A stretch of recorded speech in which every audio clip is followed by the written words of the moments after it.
Good afternoon, everyone. Welcome to our statistics and probability class. Today is April 20, 2022, Wednesday. I'm your instructor, Sir Alwin Albao. Today we are going to have our enrichment lessons. So our lesson is it's about formulating appropriate null and alternative hypothesis on a population mean. So ito yung naging topic natin before or last meeting. I-enrich lang natin para magkaroon tayo ng mastery on how to formulate appropriate null and alternative hypothesis.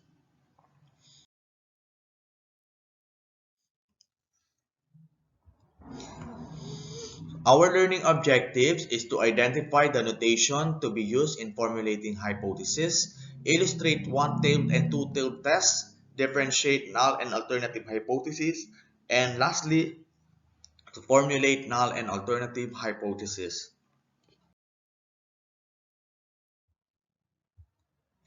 So in statistics, hypothesis testing is the process of using statistical tests to determine whether an observed difference between two or more samples is statistically significant or not. In a practical point of view, hypothesis testing allows you to collect samples and make decisions based on facts, not on how you feel or what you think is right. So to be able to prove your assumptions, you must state first the null and alternative hypothesis.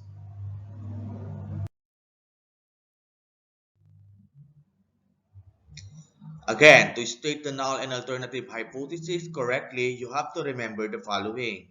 Number one, identify the parameter in each problem. So, kailangan ma-identify mo muna kung ang hinahanap mo ba is mean, average, or what parameter. Number two, identify the claim to be tested may show up in null or alternative hypothesis. So, yung first claim natin ay magbe-base sa null or alternative hypothesis. Then, from the claim, you have to translate the claim into mathematical symbols or notation. Then, formulate first the null hypothesis, then alternative hypothesis based on the three different ways in writing the hypothesis as illustrated below. So, when the null hypothesis, mean is equals to the value, then kapag ang given natin sa null hypothesis is equals or the same, your alternative hypothesis is not equals or not the same. Then, kapag ang given naman natin sa null hypothesis is less than or equals to, then your alternative hypothesis must be greater than. And lastly, kapag ang given statement is greater than or equals to, your alternative hypothesis must be less than. So, tandaan lagi yung complement ha. Equals, the complement or opposite is not equals. Less than or greater than, the complement or opposite is greater than. And then, greater than or equals to, the complement or opposite is less than.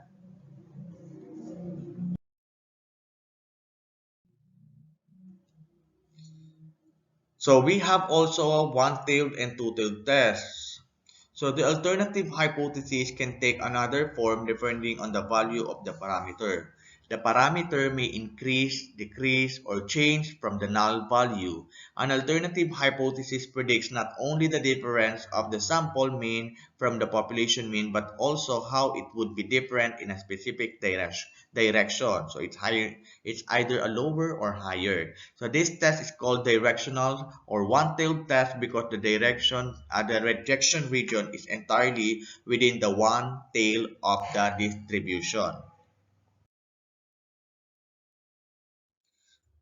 On the other hand, some hypothesis predicts only that one value will be different from another without additionally predicting which will be higher. The test of such a hypothesis is non-directional or two-tailed because an extreme test statistic is in either tail of the distribution, positive or negative, that will lead to the rejection of the null hypothesis of no difference.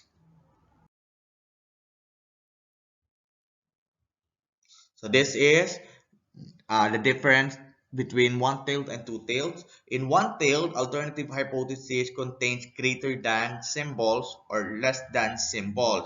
So it is directional, either right-tailed or left-tailed. While in two-tailed, the alternative contains the inequality symbols or the not equal. So it has no direction. Tandaan ha, kapag one-tailed less than or greater than ang alternative hypothesis. Pero kapag naman two-tailed not equals ang alternative hypothesis. The table below shows the null and alternative hypothesis stated together with the directional test. So two-tailed mean is equals. So pagdating sa alternative hypothesis, the mean is not equals 2. Then in right-tailed test, mean is greater than less than or equals 2. So your alternative hypothesis is greater than. Left-tailed, the mean is greater than or equals 2. So your alternative hypothesis is less than. Okay, let's have example 1. A school principal claims that the grade 11 students in her high school have a mean score of 92. Okay, the parameter we use is the mean. So, ang claim natin, the mean score is 92. Since ang claim natin mean score is 92, therefore our null hypothesis is the mean equals to 92. So, from our null hypothesis, we formulate into alternative hypothesis. The mean is not equals to 92. So, null hypothesis natin, mean is equals to 92. And then, null hypothesis, alternative hypothesis, mean is not equals to 92. So, it is a two-tailed test. Okay. Example number 2. A medicine company has manufactured and claimed that their medicine pill contains an average of 14 milligrams of active ingredient. So, the parameter used is average. And then our claim is average of 14 milligram of active ingredient. So from our claim, pwede nating sabihin na sa null hypothesis ito. So our null hypothesis mean is equals to 14 milligram. So pagdating natin din sa alternative hypothesis in formulating alternative, mean is not equals to 14. So therefore, it is a two-tailed test. Sample number 3, a certain product produced by a manufacturing company is supposed to weigh at least 121 lbs. So, our parameter is average. Our claim, weight is at least 121 lbs. So, from the word at least, so our null hypothesis, mean is greater than or equals to 121. And then our alternative hypothesis mean is less than 121. So it is a one-tailed test or a left-tailed test. Number 4. The BIR claims that the mean wait time for taxpayer during a recent tax filing is at most 8.7 minutes. A random samples of 11 taxpayer has a mean wait time of 8.7 minutes and standard deviation of 2.7. Is there enough evidence to reject the claim at a significant level of 0.10? So, parameter used is mean. Then the claim is mean wait time is at most 8.7. So from the word at most, so therefore, null hypothesis yung first claim natin. Null hypothesis is less than or equals to 8.7.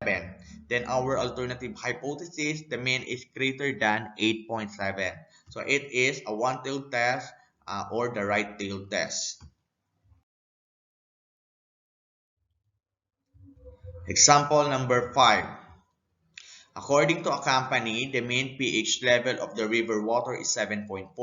A researcher randomly selected 15 river water samples and found out that the mean is 6.7 with standard deviation of 0.24. So our parameter is mean. The claim is the mean pH level of river time is 7.4. Again, the mean pH level of the river water lang siya. River water is 7.4 para sa claim natin. So, from the word is, so therefore null hypothesis natin is equals to mean is equals to 7.4 and then our alternative hypothesis is not equals to 7.4. So, this is a two-tailed test. Sample number 6. A bus company in Manila claims that the mean waiting time for a bus during rush hour is less than 12 minutes. A random samples of 30 waiting times has a mean of 15 minutes with a standard deviation of 4.8. So our parameter is a mean. And then our claim, the mean waiting time is less than 12 minutes. So from the word less than, so ang first claim natin or ang pwede natin unang ma-formulate is the null hypothesis. So mean is less than 12. So after natin ma-formulate yung null hypothesis, pwede na natin i-formulate yung again, after natin ma-formulate yung alternative hypothesis, pwede na natin i-formulate yung null hypothesis. So, since less than yung ating alternative hypothesis, so complement niyan or opposite niyan is greater than or equals to. So, therefore, ang null hypothesis natin, mean is greater than or equals to 12. Okay. So, pwede rin naman nating unahin yung null hypothesis kasi sabi naman dito less than. So, kunin nyo agad yung kanyang complement or opposite. Pero para hindi kayo malito, mas maganda na unahin nyo na yung pagkuha natin ng alternative hypothesis kasi ang nasa claim naman is nasa less than. Wala namang pinagkaiba yun. Depende na rin kung paano nyo sila i-interpret or i-formulate. So, this is a one-tailed test or a left-tailed test. Example number 7, the average power consumption of air conditioner is at most 27 watts, 2,700 watts as claimed by the owner. The survey made an electric power company found out that the mean consumption is 3,000 with standard deviation of 225. So the parameter used in this statement is average. So the claim, the average power consumption of air conditioner is at most 27 or 2,700. So therefore, our word is at most. So kapag at most, null hypothesis is mean equals to less than or greater than 2,700. So your alternative hypothesis, complement ng less than or equals to is greater than. So mean is greater than 2,700. So this is a one-tailed test or a right-tailed test.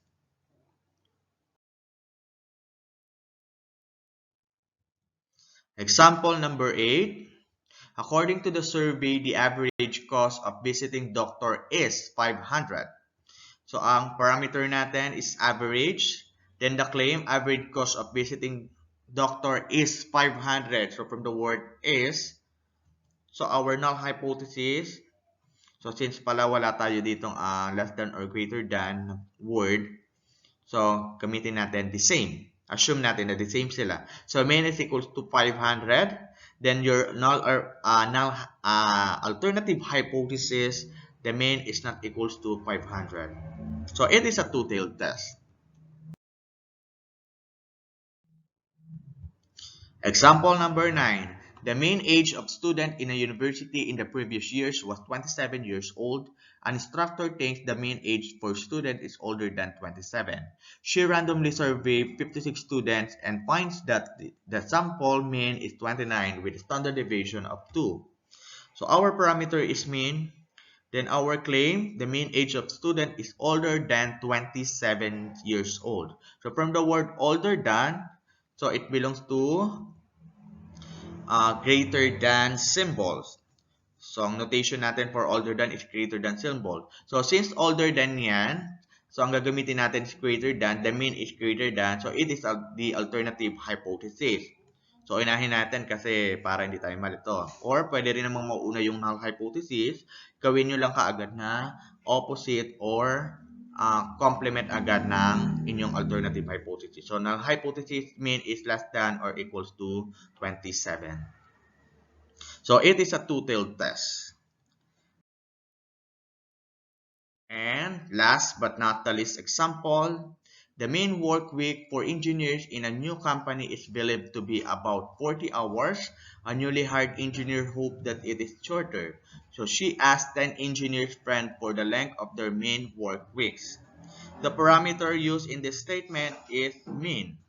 The claim is the mean work week of engineers is about 40 hours. So from the word about, so therefore, it is less than 40. So the alternative hypothesis mean is less than 40.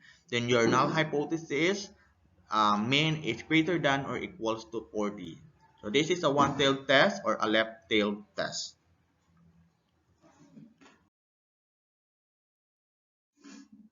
Okay, so this time you are going to answer our quiz for this day discussion. So proceed to our classwork. Do the quiz number 4 activity posted under the quarter 4 quiz file. Identify the parameter and make a claim. Formulate a null and alternative hypothesis in mathematical notation. And identify if it is one-tailed or two-tailed. So, pakibasa na lang yung direction natin doon sa ating quiz. Okay? So thank you very much for listening and watching to our video. Have a nice day to everyone. Goodbye and thank you. See you again next meeting.